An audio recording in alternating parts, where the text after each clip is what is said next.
लोगों ने Gauss law पढ़ा था, उसके कुछ छोटे छोटे एग्जांपल्स हैं, पहले वो सॉल्व करते हैं, फिर बात करेंगे नेक्स्ट लेवल। और हम लोगों ने जो इसके पहले इलेक्ट्रोस्टैटिक्स पढ़ रखा था, तो उसके भी अब कुछ अच्छे क्वेश्चंस की प्रैक्टिस करने का टाइम है। तो as far as JEE Advanced is concerned, हमें प्रैक्टिस से ज्यादा एक काम करना पड़ता है, वो करना पड़ता है, हमें सोचना पड़ता है। तो हम किसी कॉन्सेप्ट के बहुत बेसिक पार्ट को हमें बहुत अच्छे से सोचना चाहिए। ठीक है, मतलब कंसेप्ट की क्लियरिटी बहुत हाई लेवल का होना चाहिए कि हम जो कुछ भी कर रहे हैं वो जस्टिफाइड है। ठीक, हमने उसके बारे में सोचा, तो ब्लफ नहीं किया। ऐसे एक नॉर्मल से क्वेश्चन है, पहले सॉल्व करते हैं। The electric field in a cubical region, electric field दे रहा है E vector is equal to E naught 1 plus Z upon A I cap plus E naught Z upon A J cap. Each edge of the cube measures d, and one of the corners lies at the origin of the coordinates. Determine the net charge within the cube. कुछ ऐसा है, जो हम लोगों का cube है वो ऐसे।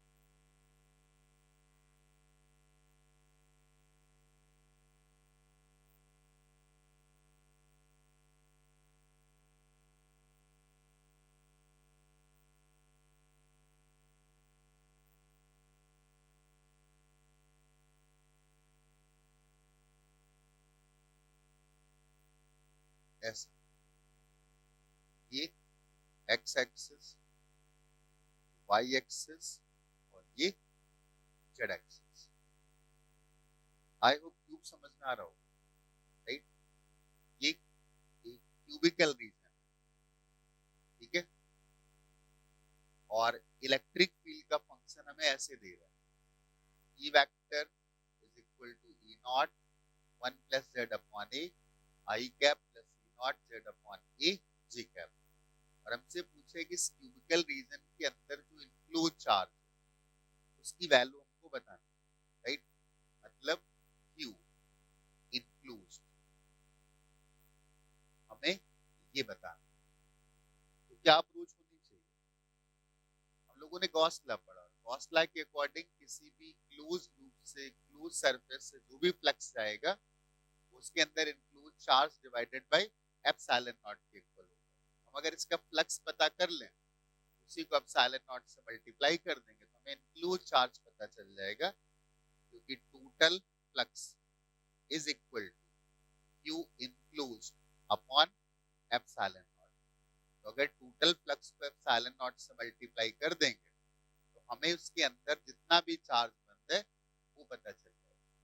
ठीक, एक बात और नोटिस करते हैं, जो हमारी इलेक्ट्रिक फील्ड है वो आई डायरेक्शन में और जे डायरेक्शन, मतलब कोई भी इलेक्ट्रिक फील्ड के डायरेक्शन में नहीं है, मतलब अलोंग द जेड एक्सिस नहीं है।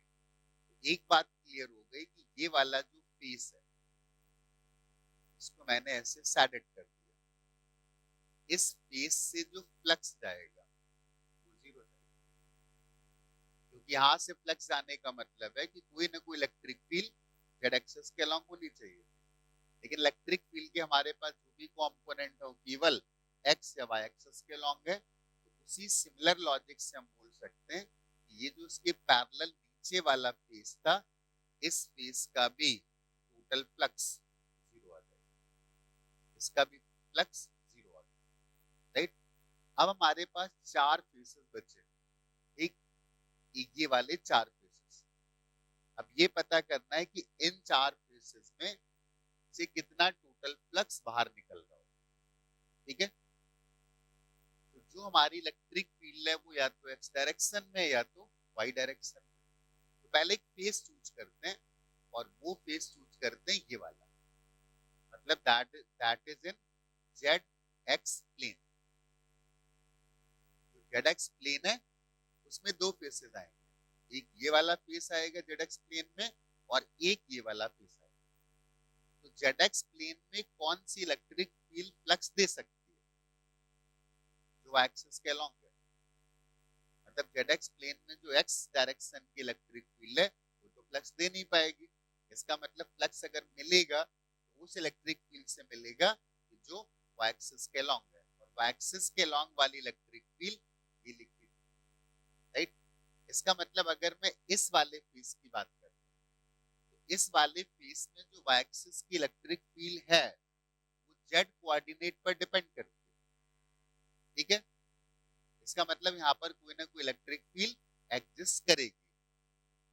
तो इस वाली इलेक्ट्रिक फील्ड का कोई रोल तो है नहीं, इसका मतलब जिसका रोल बचेगा वो इलेक्ट्रिक फील्ड आएगी E naught Z upon A G cap, इस वाली इलेक्ट्रिक। लेकिन एक बात अगर हम नोटिस करें कि जो लेफ्ट में फेस था यहां से जेड डिस्टेंस पर एक छोटा सा एलिमेंट ले ले इस वाले फेस, और इसके सामने जो फेस लाई करे यहां पर भी उसके जस्ट सामने ले लेते हैं जेड डिस्टेंस, मतलब इन दोनों का जो जेड कोऑर्डिनेट है उसे, तो अगर इन दोनों का जेड कोऑर्डिनेट सेम है, जेड एक्सिस पर सेम डिस्टेंस पर है, इसका मतलब जितनी इलेक्ट्रिक फील्ड इस रीजन से जाएगी उतनी इलेक्ट्रिक फील्ड यहां से जाएगी। लेकिन एक प्रॉब्लम है, डायरेक्शन तो जी कैप की तरफ है, इसका मतलब यहां से जितना फ्लक्स निकलेगा उतना यहां से बाहर निकलेगा, मतलब जितना यहां से एंटर करेगा उतना यहां से बाहर निकलेगा। इसका मतलब इन दोनों स्टेप से टोटल जो फ्लक्स आ जाएगा उसकी वैल्यू हो जाएगी 0, जितना एंटर करेगा उतना बाहर निकल जाएगा। तो मैं इतना तो बोल ही सकता हूँ कि इन दो फेसेस पर अगर कोई फ्लक्स दे सकता है तो वो वाई डायरेक्शन की फील्ड दे सकती है, और वाई डायरेक्शन की फील्ड केवल जेड पर डिपेंड करती है। इसका मतलब जितना फ्लक्स यहां से एंटर करेगा उतना फ्लक्स यहां से बाहर निकल जाएगा। तो मैं एक बात और भी बोल देता हूँ कि ये वाले जो फेसेस थे इनका जो ओवरऑल इफेक्ट है, right, overall effect, overall flux जो आ रहा होगा, 4 फेसेस का काम तो हमसे हो गया, ठीक। अब 2 फेसेस और बचे। एक फेस ये वाला जो जेड वाई प्लेन पर है, हम लोग बात करेंगे जेड वाई प्लेन। तो जेड वाई प्लेन पर एक फेस ये वाला था जो पीछे की तरफ था, और एक फेस ये वाला है, राइट। मैं अगर तुमसे पूछता है कि जेड वाई प्लेन पर ये 2 फेसेस हैं, एक पीछे और ये आगे वाला, तो इन पर कौन सी ऐसी फील्ड है जो फ्लक्स दे सकती है? तो ऑब्वियस सी बात है जो एक्स डायरेक्शन की फील्ड होगी वो फ्लक्स दे सकती है। इसका मतलब अब की बार जिस फील्ड का रोल आएगा वो फील्ड आएगी E naught 1 plus Z upon A I cap. ये वाली फील्ड है जो इन 2 फेसेस से हमें फ्लक्स दे सकती है। अब जो भी प्लेन वाईजेड प्लेन है उस प्लेन पर ना तो जेड डायरेक्शन की फील्ड फ्लक्स दे पाएगी ना वाई डायरेक्शन की फील्ड फ्लक्स दे पाएगी, फ्लक्स वही दे पाएगी जो उस प्लेन के परपेंडिकुलर है, राइट। इसका मतलब सिर्फ ये वाली फील्ड फ्लक्स दे पाएगी। तो मुझे लगता है ये लॉजिक भी बहुत क्लियर हो गया कि अगर हम लोग जेड एक्सिस पर किसी डिस्टेंस पर एक एलिमेंट मान लेते हैं, ऐसा ले लिया, राइट, और इससे मुझे लगता है कि जो जेड एक्सिस की फील्ड, जो एक्स एक्सिस की फील्ड है वो यहां से अगर एंटर करेगी तो उसके सामने वाला जो एलिमेंट होगा उससे तो बाहर निकलेगी, डायरेक्शन तो सेम है। तो अगर डायरेक्शन सेम है तो जितना एंटर करेगी उतना बाहर भी निकलेगी, यहाँ से भी कितना फ्लक्स आ जाएगा, 0। यहाँ से मैं एक बात बोल सकता हूँ कि टोटल फ्लक्स, इस केस में जो टोटल फ्लक्स आ जाएगा वो 0, और अगर टोटल फ्लक्स 0 आ गया तो टोटल इनक्लोज चार्ज की वैल्यू आ जाएगी, that will be 0। Total enclose charge will be equal to 0। बात समझ में आती है? ओके। इसका मतलब इस क्यूब के अंदर कोई भी टोटल चार्ज इनक्लोज नहीं, ठीक है। टोटल इनक्लोज चार्ज की वैल्यू 0। बट अगर कभी कोई पूछता है कि क्या इसके अंदर चार्ज होगा ही नहीं, तो गलत। चार्ज हो सकता है उसके अंदर, बट टोटल चार्ज जो आएगा दैट विल कुछ पॉजिटिव होगा और कुछ नेगेटिव।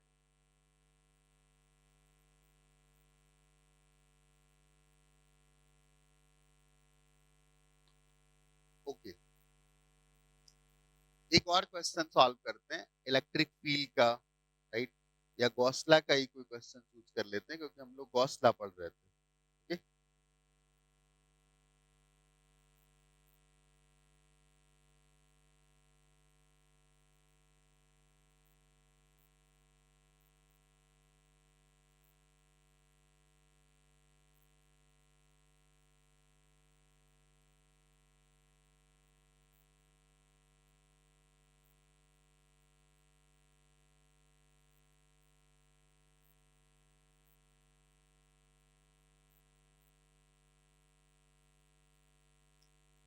जैसे हम लोगों ने पढ़ा था कि एक रिंग की डिस्क की इलेक्ट्रिक फील्ड क्या होती है, ठीक है? तो एक यहाँ पर क्वेश्चन फ्रेम करते हैं। एक एक रिंग है ये, और ये रिंग का एक्सिस है ऐसे, ठीक? ये इसका सेंटर था और यहां पर एक चार्ज रखा हुआ है कैपिटल क्यू, और ये डिस्टेंस कुछ भी मान लेते हैं कि suppose this distance is D, और इस रिंग का जो रेडियस है वो रेडियस मान लेते हैं कि दैट इज स्मॉल आर। ठीक, क्वेश्चन ये है कि इस चार्ज ने अपनी इलेक्ट्रिक फील्ड बनाई, मान लेते हैं पॉजिटिव चार्ज है, तो वो इलेक्ट्रिक फील्ड लाइंस इससे भी जा रही हूं ऐसे ऐसे इस तरीके से ऐसे, और भी होंगी बाहर भी होंगी, मैं नहीं कह रहा हूं बाहर नहीं होंगी, सभी डायरेक्शन में होंगी। पॉइंट चार्ज अपनी इलेक्ट्रिक फील्ड बनाएगा और वो तो सभी डायरेक्शन में बनाएगा ऐसे, मतलब पूरे स्पेस में। बट द क्वेश्चन इज ये वाला जो रीजन था ना इस रिंग के अंदर का, क्वेश्चन ये कि इस रिंग के अंदर से कितना फ्लक्स पास करेगा, क्वेश्चन ये इस रिंग के अंदर से कितना फ्लक्स जाएगा हमें ये बताना है। ओके, वैसे एक चीज दिख रहा है कि पॉइंट चार्ज यहाँ पर रखा है, इसके हर एक पॉइंट का जो डिस्टेंस है यहाँ से वो डिफरेंट है। तो बात आती है कि अब फ्लक्स कैसे निकाला जाए। तो अगर हमें फ्लक्स निकालना है तो फिर एक ही तरीका समझ में आता है कि इंटीग्रेट कर लो, ठीक है? तो क्या करते हैं कि यहां से सेंटर से कुछ एक्स डिस्टेंस पर एक रिंग ड्रॉ कर देते हैं, एक सर्किल रादर ड्रॉ कर देते हैं। रिंग तो एक ऑब्जेक्ट है तो उसका अपना साइज, और इस सर्किल की रेडियस को आर मान लेते, एक्स मान लेते हैं, और एक्स में एक स्लाइड चेंज करते हैं दैट इज dx। तो एक्स में अगर एक स्लाइड चेंज करेंगे तो दैट चेंजेस dx। तो हमें क्या मिला, हमें एक रिंग मिल गई, ये ये हमें एक रिंग। हम ये पता कर लें कि इस रिंग से कितना फ्लक्स जाता है, और फिर ऐसी बहुत सारी रिंग्स मिलेंगी तो x इक्वल टू 0 से x इक्वल टू r तक इंटीग्रेट कर देंगे, हमें टोटल फ्लक्स की वैल्यू मिल जाएगी। ओके, ठीक है। पता करते हैं कि इस रिंग पर कितनी फील्ड जाएगी। तो इस रिंग पर जो फील्ड इलेक्ट्रिक फील्ड बन रही थी वो ये वाली थी, और इसका रेडियस था x के इक्वल, मतलब ये डिस्टेंस x के इक्वल थी, और ये डिस्टेंस हमें पहले से ही पता है कि this distance is equal to d। इसका मतलब इस रिंग के हर एक पॉइंट की इस चार्ज से जो डिस्टेंस आ रही होगी, ये वाली डिस्टेंस, ये आ जाएगी रूट ऑफ डी स्क्वायर और प्लस एक्स स्क्वायर। क्योंकि डिस्टेंस पता होगी तब तो हम उसकी इलेक्ट्रिक फील्ड लिखेंगे।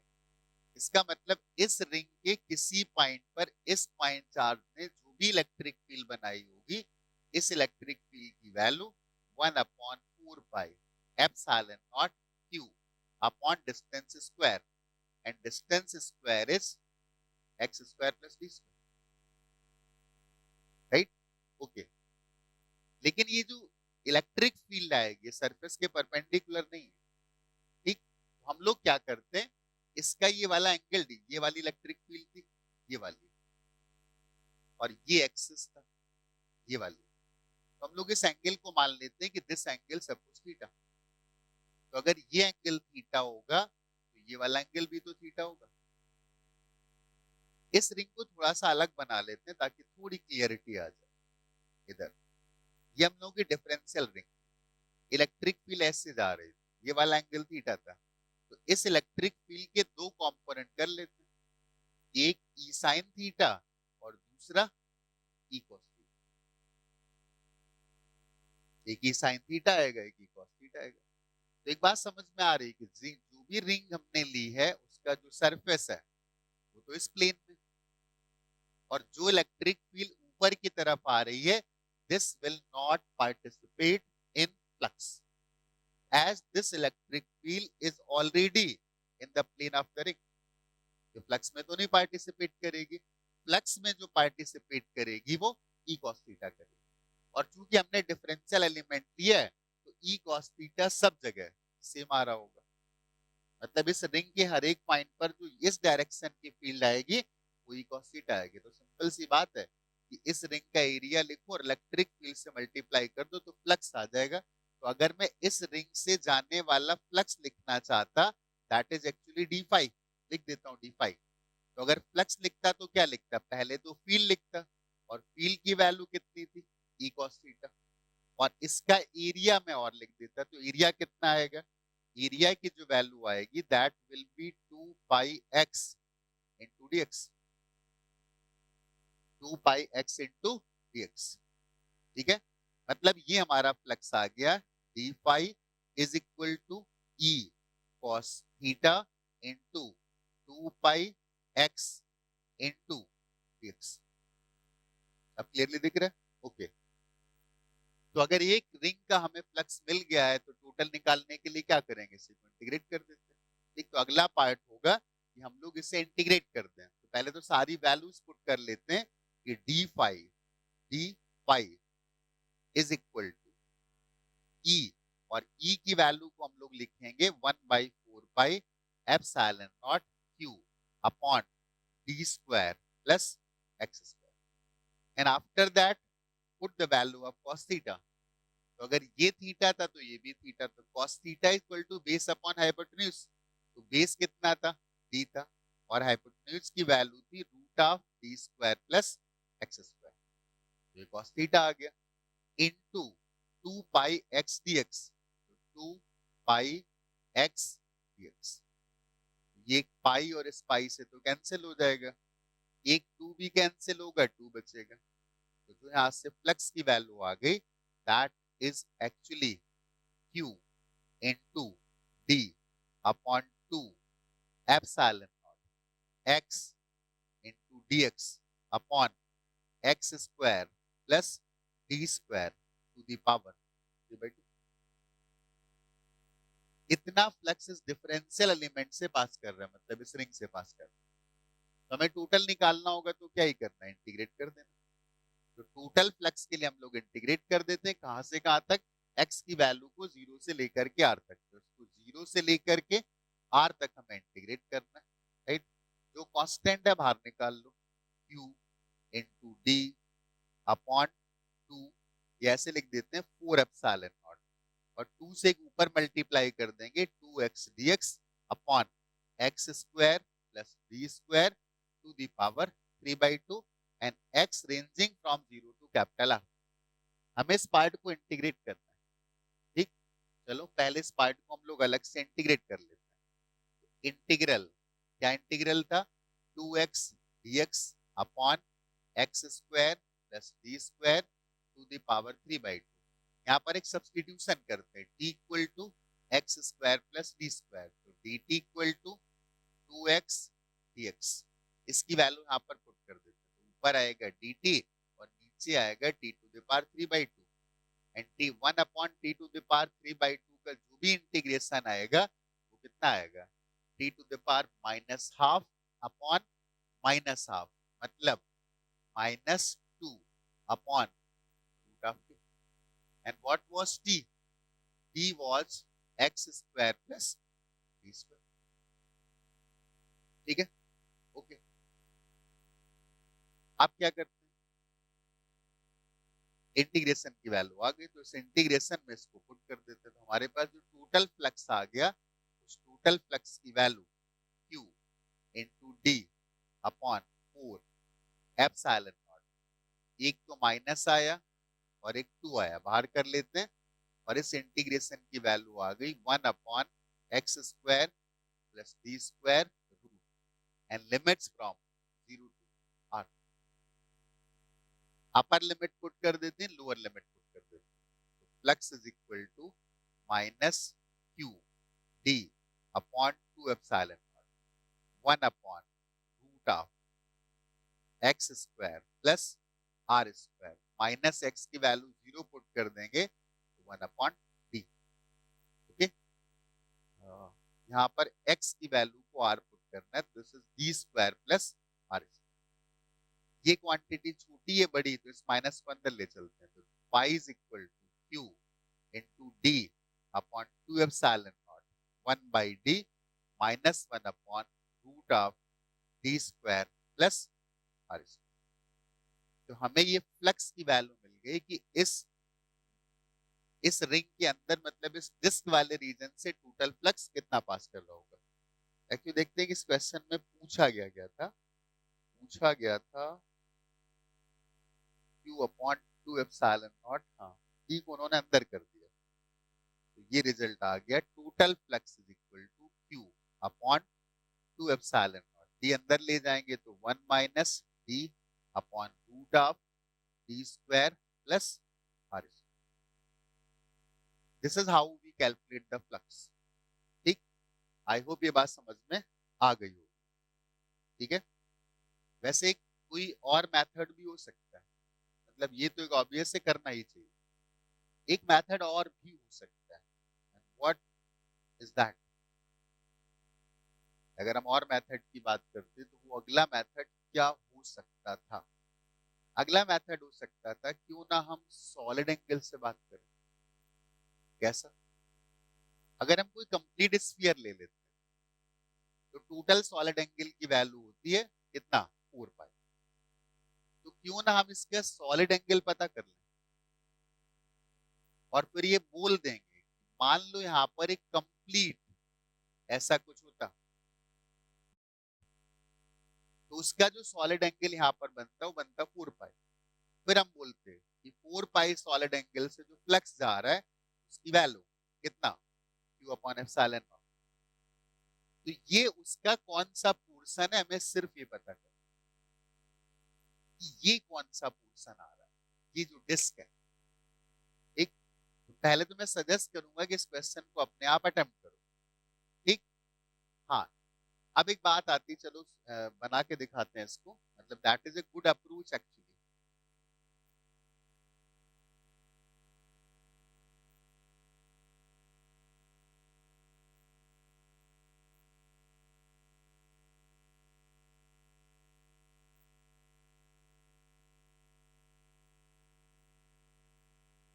चलो ट्राई करते हैं। ठीक है, ये एक स्फीयर बना ही लेते हैं पहले, जब टू सॉलिड एंगल से आ रही है तो क्यों ना पहले से एक स्फीयर बना लें। ये इसका सेंटर था, जिस हम डिस्क की बात कर रहे हैं तो डिस्क भी बना लेते हैं ऐसे ऐसे, ये एक्सिस थी उसकी, और इसका रेडियस ही बना लेते हैं, दैट इज आर, और ये वाला डिस्टेंस हम लोगों ने लिया था डी। ठीक, ये वाला जो डिस्टेंस आएगा, ये डिस्टेंस को मान लेते हैं आर, और आर की वैल्यू थी root of D square plus R square. Actually हमारा पर्पस था ये वाला, कि ये जो स्फीयर का पार्ट है ना, ये इसने कितना सॉलिड एंगल बनाया। तो सबसे अच्छा होता है कि हमें अगर इसका एरिया मिल जाता, तो एरिया मिलता तो हम लोग रेडियस स्क्वायर से डिवाइड कर देते, और हमको पता चल जाता कि क्या सॉलिड एंगल, मतलब ये वाला जो सॉलिड एंगल है, पर्पस सिर्फ इसको निकालना कि ये सॉलिड एंगल कितना आ रहा हो। ठीक, अब प्लेन एंगल्स और सॉलिड एंगल, इनको डील करने का तरीका स्लाइटली डिफरेंट। ठीक है, तो अब एक क्वेश्चन तुमसे कि ठीक है, ये वाला जो पार्ट है, इसने सेंटर पर कितना एंगल सबटेंड किया होगा, हमें ये पता करना।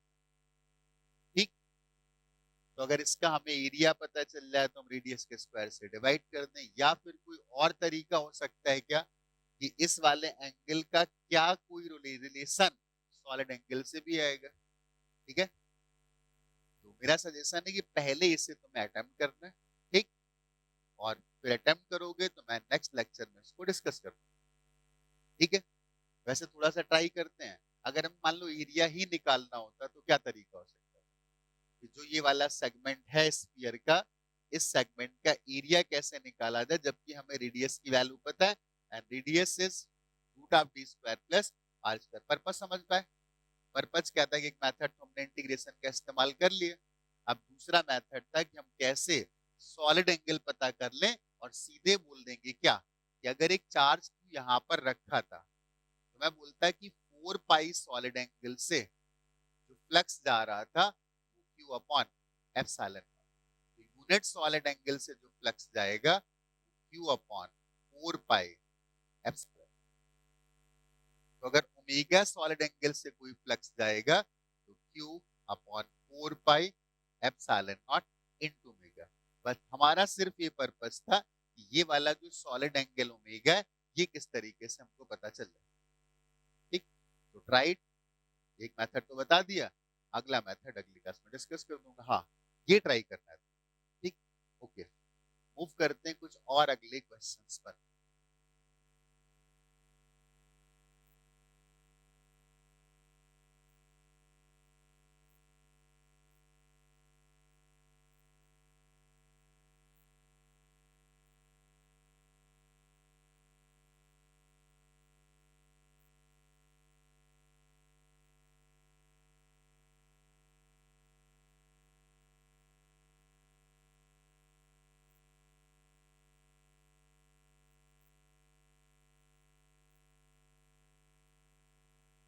क्वेश्चन कुछ ऐसा है, find the electric flux crossing the wire frame A B C D. एक फ्रेम हमें दे रहा है एबीसीडी, ये ये वायर फ्रेम है, इसकी लेंथ कुछ बी है और विड्थ की वैल्यू ये एल, या कुछ भी बोलो, और ये पॉइंट बी था, यहां से एक लाइन है और यहां पर एक लाइन चार्ज रखो, प्लस प्लस प्लस प्लस ऐसे। This is infinitely long and the charge per unit length given is lambda. ठीक, तो उसने बोला है ओपी इक्वल टू डी, मतलब ये वाला जो डिस्टेंस दिया गया है वो D. Consider that the plane of the frame is perpendicular to the line O P. जो इसका प्लेन है ना वो इस ओपी लाइन के परपेंडिकुलर है। ठीक है, तो हमें ये बताना है कि इसने कितना फ्लक्स बनाया होगा। ठीक, चलो ट्राई करते हैं कितना फ्लक्स बनाया होगा। तो क्वेश्चन समझ में आया, एक हमारे पास लाइन चार्ज है। ठीक, यहाँ पर ये लाइन चार्ज मान लो, और यहाँ पर एक फ्रेम रखा हुआ है, रेक्टेंगुलर फ्रेम, लेंथ और विड्थ हमको पता है, रेक्टेंगुलर ही दिया उसने, right. Crossing through the wire frame A B C D of length L and width B.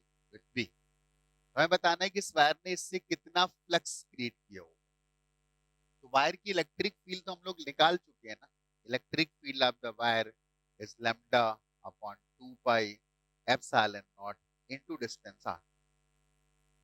ठीक, तो एक बात शायद समझ में आ रही होगी कि इस वायर की इलेक्ट्रिक फील्ड तो सिलेंड्रिकली होंगे, मान लो ऐसे यहाँ पर एक रीजन ले लेता तो ऐसे जाती इलेक्ट्रिक फील्ड, ऐसे ऐसे ऐसे, इस तरीके से ये इलेक्ट्रिक फील्ड जा रही है। ठीक है, तो सबसे पहले एक सेंट्रल लाइन ड्रॉ कर लेते हैं इसमें, ऐसे।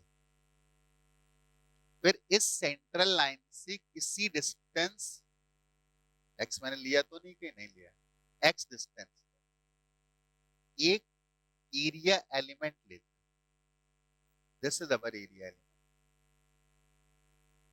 सेंट्रल लाइन से एक्स डिस्टेंस पर एक एरिया एलिमेंट लेते हैं, ठीक।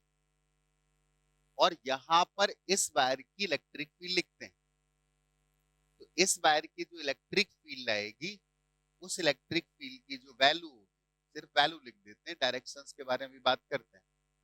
तो ये एक्स था और ये डी था, इसका मतलब जो इलेक्ट्रिक फील्ड आएगी वो इस डिस्टेंस पर डिपेंड करेगी, and this distance is root of X square plus B square, what the point. तो यहाँ पर जो इलेक्ट्रिक फील्ड आ जाएगी इस रीजन में, उस इलेक्ट्रिक फील्ड की वैल्यू हम लोग लिख सकते हैं, और वो इलेक्ट्रिक फील्ड क्या आएगी, इलेक्ट्रिक फील्ड आएगी lambda upon 2 pi epsilon naught and R, and what is this R, this R is root of X square plus B square, ठीक है। चलो इमेजिन करो, विजुअलाइज करो, ये सीट था ऐसे, और यहां पर वायर, और यहां से एक्स डिस्टेंस पर एक इलेक्ट्रिक फील्ड ऐसे गई, ठीक। तो मैं तुमसे पूछता, इस इलेक्ट्रिक फील्ड ने इस डायरेक्शन के साथ क्या एंगल बनाया, ये वाला तो एक्स था, और ये कितना था, डी था, और ये डायरेक्शन इलेक्ट्रिक फील्ड की थी, तो इसके साथ जो एंगल बना होगा ये वाला थीटा, एक पॉइंट ओ था, एक पॉइंट यहाँ पर पी था, कुछ ही मान लेते हैं, कोई फर्क नहीं पड़ता है, पी पॉइंट था और इस पॉइंट को एम मान लेते हैं, तो ये एक्चुअली एक राइट एंगल ट्रायंगल है, राइट।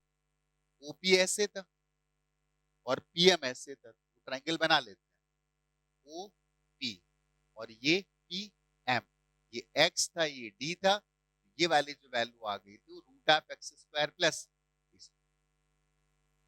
इतना तो बोल सकता हूं कि जितना एंगल इस लाइन ने इसके साथ बनाया होगा, इस वाली लाइन ने जितना एंगल इसके साथ बनाया होगा, इलेक्ट्रिक फील्ड भी इसके साथ उतने एंगल बनाएगी, इसका मतलब इलेक्ट्रिक फील्ड ने इस पॉइंट पर जो भी एंगल बनाया होगा इस लाइन के साथ वो तो थीटा बनाया होगा ना, और थीटा ये था। लेकिन अब ध्यान से देखना, ये हमारी प्लेन सी, तो जो इलेक्ट्रिक फील्ड ऐसे जाएंगी वो तो फ्लक्स बनाएंगी, लेकिन जो इलेक्ट्रिक फील्ड पैरेलल चलेगी वो तो नहीं बनाएंगे, इसका मतलब इस वाली इलेक्ट्रिक फील्ड का सिर्फ ये कंपोनेंट ऐसा है जो फ्लक्स क्रिएट कर सकता है, that component is e cos theta, right. इसका मतलब यहां पर जो इलेक्ट्रिक फील्ड का कंपोनेंट e cos थीटा है वो केवल इससे फ्लक्स दे सकता है, और बाकी e sin थीटा का जो कंपोनेंट है तो पैरेलल होगा। हमारे पास e की वैल्यू तो थी, इसका मतलब सीधे लिख सकते हैं कि इस स्ट्रिप की विड्थ तो हमने मान ली थी dx और लेंथ की वैल्यू थी l, तो इसका जो एरिया आ गया दैट इज l dx। तो इससे जो फ्लक्स जा रहा होगा d फाई, उसकी वैल्यू आ जाएगी, पहले तो फील्ड लिख लेते हैं, lambda upon 2 pi epsilon naught root of X square plus D square, और फील्ड का सिर्फ ये कंपोनेंट होगा जो फ्लक्स बनाएगा, ये तो हमने फील्ड का कंपोनेंट लिख लिया, और एरिया से और मल्टीप्लाई कर देते हैं, that is L D X, ठीक।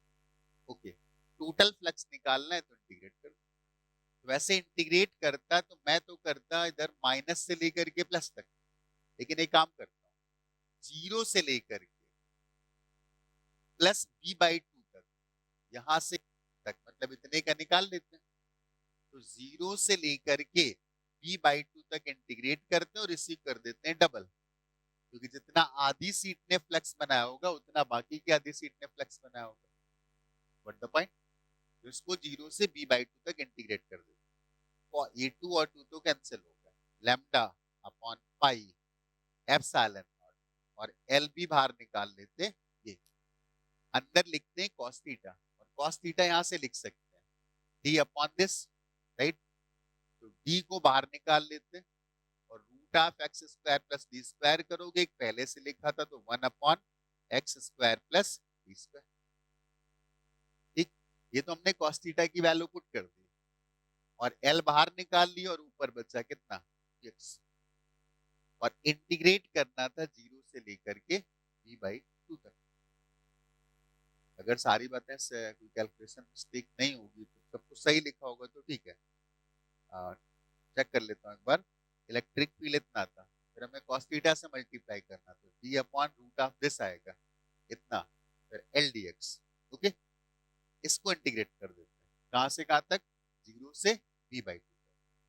तो x square plus D square, इसका इंटीग्रेशन कितना आएगा। X square plus D square मान लो भूल गए हो तो निकाल लेते हैं, सब्स्टिट्यूशन ऐसा इंटीग्रेशन है। Integral 1 upon X square plus D square dx। X को लिख देते हैं कितना, डी टेन अल्फा थीटा, खैर इस थीटा का उससे कोई मतलब नहीं, डी टेन थीटा मान लिया। यहां से dx की value sec square theta D theta, तो dx को लिख देते हैं D sec square theta D theta, और X square plus dx square, अगर एक्स को डी टेन थीटा लिखेंगे तो डी स्क्वायर तो कॉमन ले लो, 1 प्लस टेन स्क्वायर थीटा हो जाएगा सेक स्क्वायर थीटा, ये कैंसिल हो गया, एक डी कैंसिल हो गया, रिजल्ट आ गया 1 upon D, and 1 D theta का इंटीग्रेशन थीटा।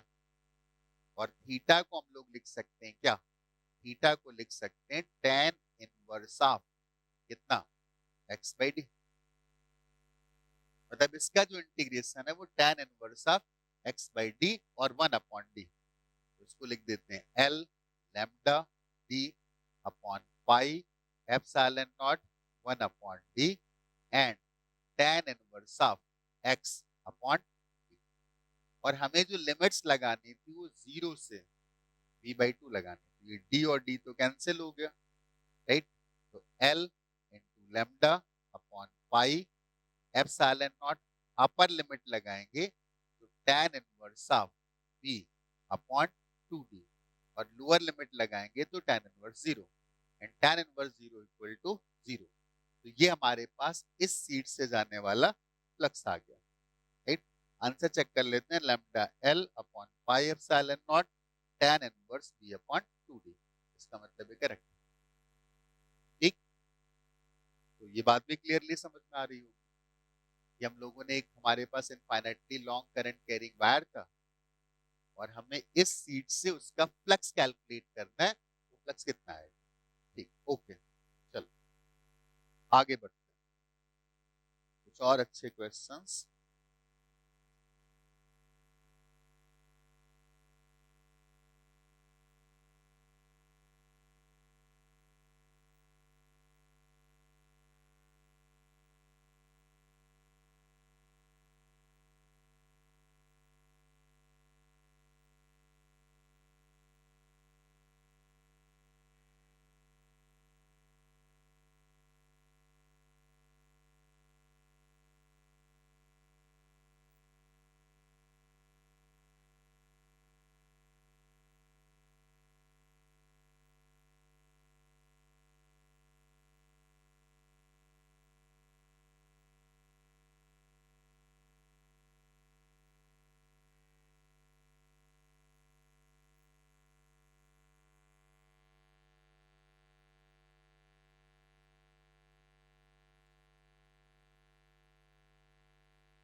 तो इतनी बात समझ में आ गई क्लियरली, ठीक है।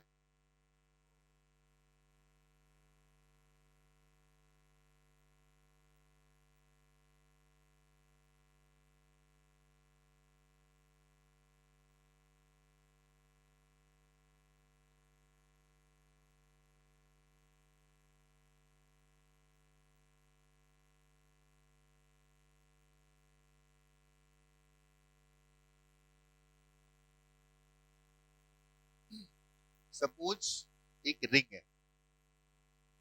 ये ऐसे मानते हैं, दिस इज अवर रिंग, ठीक। और इस रिंग इस साइड पर पॉजिटिव चार्ज और इस साइड पर नेगेटिव चार्ज। पॉजिटिव चार्ज का मैग्नीट्यूड प्लस क्यू और नेगेटिव चार्ज टोटल था minus Q, and this total charge is distributed uniformly. ठीक है, मतलब यहाँ पर जो चार्ज का डिस्ट्रीब्यूशन है वो यूनिफॉर्म। अगर हमसे पहला क्वेश्चन कुछ बातें यहाँ पर सोचना है तो जैसे बोलता है कि क्या स्ट्रक्चर का अपना कोई एक नेट डाइपोल मोमेंट भी होगा या जीरो आ जाएगा। तो अगर हम लोग बात करते हैं कि क्या स्ट्रक्चर का कोई नेट डाइपोल मोमेंट होगा, तो यहाँ पर मैं एक बात बोल सकता हूँ कि if we take an element at an angle theta और वो एलिमेंट सेंटर पर डी थीटा का एंगल बना रहा है, मतलब ये वाला, तो here lies some negative charge, कुछ भी मान लेते हैं माइनस क्यू या डी क्यू मान सकते हैं, मान लेते हैं माइनस डी क्यू। यहाँ पर एक माइनस डी क्यू का चार्ज है, तो एक बात बोल सकते हैं कि यार इसके जो सामने अप्लाई करेगा यहाँ पर भी तो उतना ही चार्ज लाई करेगा, and this is plus D, and these two are making a dipole, electric dipole, and the dipole moment in this case is here. How we define the direction of dipole moment? It's from negative charge to positive charge. इसका मतलब ये दो अगर बना रहे हैं तो सब बना रहे होंगे, कहां से कहां तक, थीटा की वैल्यू को माइनस 90 से लेकर प्लस 90 तक अगर चेंज किया जाए तो जितने भी पॉइंट नेगेटिव चार्जेस आ रहे होंगे वो डायगोनली अपोजिट चार्ज के साथ वो अपना एक डाइपोल बना रहे होंगे। ठीक है, बात समझ में आती। तो इस डाइपोल मोमेंट वेक्टर को मैं बोल देता है डीपी वेक्टर। तो सिमेट्री से एक बात तो बोल सकते हैं ना कि यहाँ का जो चार्ज था उसने जो डाइपोल मोमेंट क्रिएट किया वो इधर, तो इसके जस्ट अपोजिट एक्स एक्सिस का जो मिरर इमेज आएगा वहां पर भी एक चार्ज होगा, तो उसने जो डाइपोल मोमेंट बनाया होगा वो इधर बनाया होगा। तो इन दोनों डाइपोल मोमेंट के जो वर्टिकल कंपोनेंट्स हैं तो कैंसिल हो चुके हैं, तो जो बचा होगा वो कौन सा वाला, पीछे की तरफ वाला। इट मींस मैं एक बात तो बोल सकता हूँ कि जो नेट डाइपोल मोमेंट एग्जिस्ट करेगा, नेट इलेक्ट्रिक डाइपोल मोमेंट, वो तो पीछे की तरफ एग्जिस्ट, तो हमें पता है कि जब नेट पीछे की तरफ एग्जिस्ट करना है तो इसका फिर ये वाला कंपोनेंट निकाल लेते हैं, and this component is dp and this angle is theta cos theta. This is dp cos theta. Got the point? And if we are trying to calculate the total dipole moment of this charge distribution, we have to integrate it from minus 90 to plus 90. ठीक, पहले तो dp की value लिख देते हम लोग। ठीक, तो dp की वैल्यू लिखेंगे तो थीटा एंगल पर जो मैंने एलिमेंट लिया है इसका ये वाला लेंथ कितना आएगा, ये वाला लेंथ आ जाएगा r d थीटा। ठीक, और यूनिट लेंथ का चार्ज कितना आएगा, वो इसका चार्ज क्यों दिया गया, तो क्यू चार्ज डिस्ट्रीब्यूटेड है pi R length, not 2 pi R but pi R. Complete circle की बात करते तो 2 पाई आर होता, बट क्यू चार्ज इतने में डिस्ट्रीब्यूटेड है, इतने में डिस्ट्रीब्यूटेड, मतलब यूनिट लेंथ का जो चार्ज आएगा lambda is equal to Q upon pi R. तो इसका जो चार्ज हम डी क्यू लिख रहे हैं ना, उस डी क्यू की वैल्यू आएगी lambda R D theta, right. तो उसका जो हम डीपी वेक्टर लिखेंगे तो डीपी का मतलब क्या था, पहले तो चार्ज लिखो लैम्डा आर डी थीटा और दोनों चार्जेस के बीच का डिस्टेंस भी लिख दो। यहाँ पर जो डिस्टेंस आएगा वो कितना आएगा, 2r आएगा। ठीक, तो charge into distance is dipole moment. इसकी वैल्यू को यहाँ पर पुट कर देते हैं, टोटल अगर हमें निकालना था तो इंटीग्रेट कर दो, तो this is integral lambda R d theta into 2r into cos theta and theta from minus pi by 2 plus pi, ठीक है। थीटा की वैल्यू माइनस पाई बाय 2 से प्लस पाई बाय 2 तक वैरी करेगी, ठीक। सॉल्व कर लेते हैं इसको। तो this will be lambda into r square into 2 and cos theta D theta का जो इंटीग्रेशन आएगा, साइन का डिफरेंशिएशन cos, तो cos का इंटीग्रेशन आएगा साइन, तो साइन थीटा, ठीक। माइनस अगर थीटा की वैल्यू को माइनस पाई बाय 2 से प्लस पाई बाय 2 का इंटीग्रेट करेंगे तो that will be sine theta and lower limit is minus pi by 2, upper limit is plus pi by 2, this will be 2 lambda r square. पहले upper limit लिखोगे तो 1 आएगा, फिर minus lower limit लिखोगे तो माइनस 1 आएगा और ये बन जाएगा 2, तो this will be 4 lambda into r square. और लैम्डा की जो वैल्यू थी वो क्यू अपॉन पाई आर थी। यहाँ पर जो नेट डाइपोल मोमेंट आ जाएगा P is equal to 4 into lambda and lambda is Q upon pi r into r square, ठीक है। तो एक आर तो कैंसिल हो गया and this is 4 Q r upon pi. This is the total dipole moment of this charge ring, ठीक। और ये जो टोटल डाइपोल मोमेंट आएगा वो डाइपोल मोमेंट इधर आएगा ऐसे, ठीक। बात समझ में आ गई, ठीक है। आई थिंक ये बात समझ में आती है कि कैसे हम डाइपोल मोमेंट कैलकुलेट कर लेंगे इसका या किसी और एक्सटेंडेड सिस्टम का कंटिन्यूअसली डिस्ट्रीब्यूटेड चार्जेस, ठीक। अगर वहां पर कोई डाइपोल के फॉर्मेशंस हो रहे हैं तो अब इससे रिलेटेड एक क्वेश्चन है जो तुम्हें पहले अटेम्प्ट करना है, ठीक, फिर मैं डिस्कस करता हूँ, ओके। हाँ, तो पहले मैं क्वेश्चन रीड कर रहा हूँ, listen question carefully. A thin spherical shell, तुम्हें अटेम्प्ट करना है पहले। A thin spherical shell of radius, not this actually,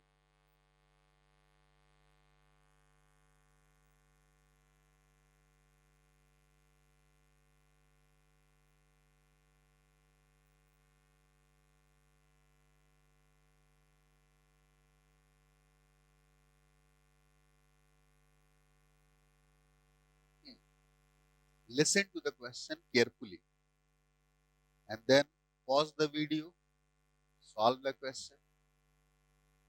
If it is not solved by you, then after look for the next discussion. Discussion तुम्हें वैसे भी देखना है, लेकिन पहला पार्ट है कि पहले तो अपने आप से सॉल्व करो, ठीक है।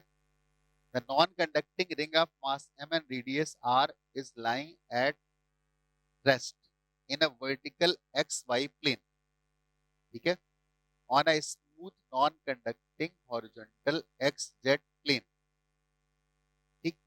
charges plus q and minus q are distributed uniformly on the ring on the two sides of the vertical diameter of the ring. A constant and uniform electric field E is set up along the x direction. The ring is given a small rotation about the vertical diameter of the ring and release. Find the time period of oscillation of the ring. Right? तो कुछ figure पहले बना के दिखा देता हूँ ताकि थोड़ी सी क्लियरिटी आ जाए। This is our ring. Negative, positive, ऐसे, and this is x-axis. This is our y-axis. ठीक, कुछ ऐसा, ठीक है। Non conducting ring of mass m, radius r, इसका मास गिवन है m और इसकी रेडियस r के equal, lying at rest in a vertical xy plane on smooth non conducting horizontal xz plane, xy plane में रखा हुआ और z axis यहाँ पर आ रही है बाहर की तरफ, तो ये xz प्लेन पर रखा हुआ है। फिर वो एक बात बोल रहा है कि plus Q and minus Q charge are distributed uniformly two sides of the diameter and electric field is along X axis. जो इलेक्ट्रिक फील्ड लगाई उस डायरेक्शन में लगाएगी, along that direction.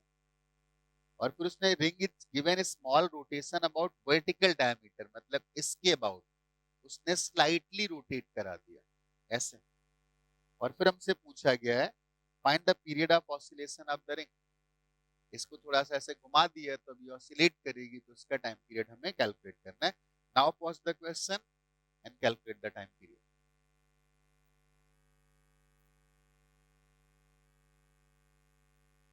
Now pause the video actually, not the question.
Okay start करते हैं, ठीक है। Actually मैं भी पॉज हो गया, पॉज करने को मैंने तुम्हें बोला था। ठीक, चलो इसका पहले डाइपोल मोमेंट निकाल लेते हैं, कोई फर्क नहीं पड़ता इधर नेगेटिव आ गया इधर पॉजिटिव आ गया। ठीक, तो इसका डाइपोल मोमेंट निकालना तो सीख गए, तो क्विक एक बार फिर से देख लेते हैं। जैसे ये हमारे पास रिंग था, लेफ्ट साइड पर चार्ज था नेगेटिव और राइट साइड पर चार्ज था पॉजिटिव। यहां से थीटा एंगल पर एक डी थीटा का एलिमेंट लिया, तो इसका डाइपोल मोमेंट लिख सकते हैं हम लोग कैसे, चार्ज इनटू डिस्टेंस, तो डिस्टेंस इज एक्चुअली 2r। ठीक, और चार्ज कितना था, चार्ज था lambda into r into D theta, इतना चार्ज था। तो चार्ज से मल्टीप्लाई किया, डाइपोल मोमेंट आ गया। तो ये डाइपोल मोमेंट इधर था, लेकिन ये वाला कंपोनेंट सरवाइव करेगा और बाकी सारे कैंसिल होंगे। तो ये वाला कंपोनेंट निकालने के लिए cos थीटा कर देते हैं और थीटा की वैल्यू को -90 से लेकर के +90 तक इंटीग्रेट कर देते हैं। This will be 2 lambda into r square, और cos थीटा डी थीटा का जो इंटीग्रेशन आएगा वो भी 2 आ जाएगा। This will be 4 lambda into r square. And what was lambda? Lambda is charge divided by pi r, right. तो this is pi r, तो एक r भी कैंसिल हो गया and this is 4q r upon pi. This is the result, से 4q r upon pi is the total electric dipole moment. और इसकी जो डायरेक्शन है वो इस डायरेक्शन में, जिस डायरेक्शन में हम लोगों की इलेक्ट्रिक फील्ड लगाएगी ऐसे। तो क्या मैं बोल सकता हूँ कि this is the case of stable equilibrium. whenever the dipole moment vector is along the electric field, it's actually the stable equilibrium। फिर उसने क्या बोला, इसने बोला कि इसको इस लाइन के अबाउट थोड़ा सा ऐसे घुमा दो। अब ये थीटा भूल जाओ, ये थीटा कैलकुलेशन के लिए था।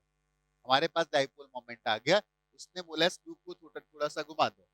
तो अगर इस लूप को थोड़ा सा रोटेट कराएंगे तो पी वेक्टर रोटेट कर देगा। पी वेक्टर अगर रोटेट कर गया तो इलेक्ट्रिक फील्ड के साथ वो एंगल बनाएगा, तो उस पर लगेगा एक torque, and that torque will be P E sine theta. P कितना था, 4q r upon pi into electric field E और इनटू साइन थीटा। चलने दो अभी ये क्वेश्चन कंप्लीट। तो ये टॉर्क लगेगा एंड टॉर्क होगा किधर, ये पता करते हैं। तो एक्चुअली हमने इसको ऐसे घुमाया था, तो टॉर्क जो इलेक्ट्रिक फील्ड का लगेगा वो अपोजिट लगेगा, मतलब opposite to the angular displacement.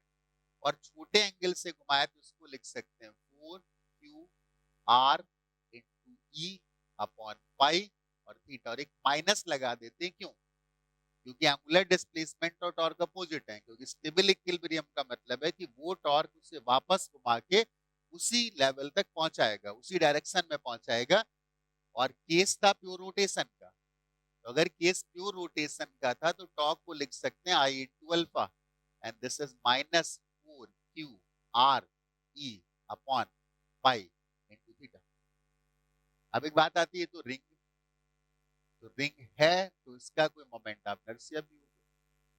तो रिंग के बारे में आपको पता है, अगर हम लोग परपेंडिकुलर एक्सिस थ्योरम लगाएं, इसके about I moment of inertia था, इसके अबाउट आई था, और यहाँ पर परपेंडिकुलर एक्सिस थ्योरम लगाएंगे तो इसके बाद जो मोमेंट ऑफ इनर्शिया आ जाएगा वो आ जाएगा आई प्लस आई। तो 2I मतलब इस एक्सिस के अबाउट, और इस एक्सिस के अबाउट हमें पता है कितना, mr²। यहाँ से I की वैल्यू आ गई mr²/2, यहाँ पर पुट कर देते हैं mr²/2 alpha is equal to -4QRE upon pi theta, then alpha is equal to -8Q, और ये रेडियस भी कैपिटल आर था तो इसको ऐसे लिख देते हैं -8QRE अपॉन पाई m और r², एक आर कैंसिल हुआ theta, and this is alpha is equal to -8QE upon pi m r into theta, and this is our omega square। तो जो यहां से एंगुलर फ्रीक्वेंसी की वैल्यू आ गई, वो एंगुलर फ्रीक्वेंसी की वैल्यू कितना आ गई, that is omega is equal to root of 8QE upon pi m into r। तो time period will be equal to 2 pi root of pi m into r upon 8Q into, right. तो time period की value इसमें से कुछ बाहर निकाल लेते हैं 4, तो ये आ जाएगा 2 बाहर निकलेगा तो pi root of pi m r upon 2QE, और अगर पाई को अंदर एंटर कर देंगे तो पाई क्यूब हो जाएगा। तो answer is written in this form 2 pi root of pi m r upon 2QE QE E 2। I hope mistake नहीं है तो ठीक होगा। मोमेंट ऑफ इनर्शिया यहाँ पर लिया गया है, देख लेना कोई कैलकुलेशन मिस्टेक हो तो, मुझे लग नहीं रहा है। मोमेंट ऑफ इनर्शिया हम लोगों ने लिया है कितना, mr²/2, इस एक्सिस के अबाउट mr²/2, इस एक्सिस के अबाउट mr²/2, तो ये आ जाएगा mr²। अगर हाँ रिंग ही बोला उसने, रिंग एंड रेडियस आर, ठीक है। एक्चुअली मोमेंट ऑफ इनर्शिया हाँ mr², ठीक है, देख लेना कोई कैलकुलेशन मिस्टेक हो तो चलेगा। कॉन्सेप्ट समझ में आया, ठीक। तो ये हो गया कि अगर कोई स्टैंडर्ड सिस्टम था जिसका अपना कोई डाइपोल मोमेंट है, ठीक है, का डाइपोल मोमेंट है, उसको इलेक्ट्रिक फील्ड में रखेंगे तो उस पर टॉर्क लगेगा, इट में ऑसिलेट, लेकिन जब ऑसिलेट करेगा तो ये एंगुलर ऑसिलेशन, एंगुलर ऑसिलेशन होंगे वहां पर हमें मोमेंट ऑफ इनर्शिया की जरूरत पड़ेगी, राइट। एक बार क्रॉस चेक कर लेते हैं कहीं, क्योंकि आंसर थोड़ा सा डिफर आ रहा है यहाँ पर 2, omega equal to this and equal to 2 pi by omega, right. यहाँ से स्टार्ट करते हैं, torque is equal to 4QR upon pi E sine theta, ये हम लोगों का 4QR upon pi, this was dipole moment into E into sine theta, 4QRE upon pi theta, correct. Yes ये गलत हो गया। मोमेंट ऑफ इनर्शिया हम लोगों ने कितना निकाला था, it was actually mr², correct है। सॉल्यूशन में mr² लिखा गया, दैट इज रॉन्ग, मतलब हम लोग जो कर रहे हैं वो करेक्ट है। Moment of inertia will not be mr², इस एक्सिस के अबाउट जो मोमेंट ऑफ इनर्शिया आएगा वो mr²/2, इस एक्सिस के अबाउट mr²/2, तब इस एक्सिस के अबाउट आएगा mr², ऐसे मीन सॉल्यूशन में गड़बड़ है, ठीक है। आंसर इज इनकरेक्ट, ये वाला सही, ठीक, ओके।